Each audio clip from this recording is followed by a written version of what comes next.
ये question class 10th board का question है, तो आइए इसको सॉल्व करते हैं। अब देखो यहां से दिया कह रहा है यदि cos थीटा इक्वल टू क्या 7/8 है, तो 1 plus sine theta 1 minus sine theta upon में 1 प्लस कॉस थीटा और इंटू 1 माइनस कॉस थीटा की वैल्यू हमको निकालना। तो देखो इसको सॉल्व करने से पहले आपको ये फार्मूला पता होना चाहिए। देखो A square minus B square का फार्मूला आपको पता होना चाहिए। A square minus B square equal to क्या होता है, एक कोष्टक में ए प्लस बी और दूसरे कोष्टक में ए माइनस बी। ठीक है, ये फार्मूला होता है। अब देखो अगर इसको हम सॉल्व करेंगे तो देखो यहाँ 1 प्लस साइन थीटा और 1 माइनस साइन थीटा है कि नहीं, यानी एक में प्लस में एक में माइनस में। अगर हम इसको ए माने इसको बी माने तो यहाँ ए प्लस बी है और यहां से क्या है ए माइनस बी है कि नहीं। तो ए प्लस बी और ए माइनस बी है, तो इसमें क्या करेंगे, ये फार्मूला अप्लाई करेंगे। तो ए प्लस बी ए माइनस बी का फार्मूला होता है ए स्क्वायर माइनस बी स्क्वायर। तो ए की जगह क्या है 1, तो हम क्या करेंगे 1 का स्क्वायर करेंगे। ठीक है, मैं डायरेक्ट किए दे रहा हूं। ठीक है, 1 का square minus B square minus B की जगह क्या है साइन थीटा, तो क्या करेंगे साइन थीटा का क्या करेंगे होल स्क्वायर। ऐसे हम कर सकते हैं बिल्कुल।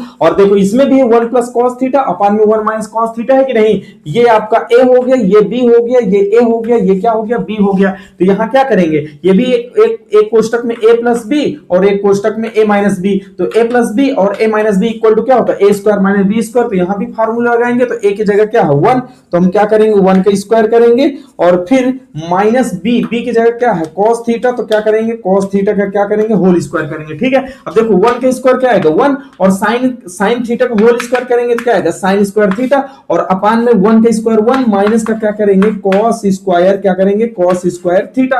अब देखो ये फार्मूला आपको पता होना चाहिए। 1 minus sine square theta equal to क्या होता है cos स्क्वायर थीटा होता है कि नहीं। अरे ये आइडेंटिटी पता होना चाहिए। sin स्क्वायर थीटा और प्लस का क्या होता है cos square theta equal to क्या होता है 1 होता है कि नहीं। अगर हम क्या करेंगे यहां से हम cos स्क्वायर थीटा करेंगे तो देखो ये प्लस साइन स्क्वायर थीटा उधर जाएगा माइनस साइन स्क्वायर थीटा, तो 1 माइनस का क्या हो जाएगा साइन स्क्वायर थीटा हुआ कि नहीं। तो 1 माइनस साइन स्क्वायर थीटा की जगह हम क्या लिखेंगे cos स्क्वायर थीटा। इसी प्रकार 1 माइनस cos स्क्वायर थीटा की जगह हम क्या लिखेंगे sin स्क्वायर थीटा। इससे आप निकाल सकते हैं। तो 1 माइनस साइन स्क्वायर थीटा की जगह हम लिखेंगे क्या, हम लिखेंगे cos स्क्वायर थीटा और 1 माइनस cos स्क्वायर थीटा की जगह हम क्या लिखेंगे sin स्क्वायर थीटा लिखेंगे। अब देखो इसको हम क्या कर सकते हैं, इसको हम लिखेंगे cos थीटा और अपान में sin थीटा का होल स्क्वायर लिख सकते हैं बिल्कुल।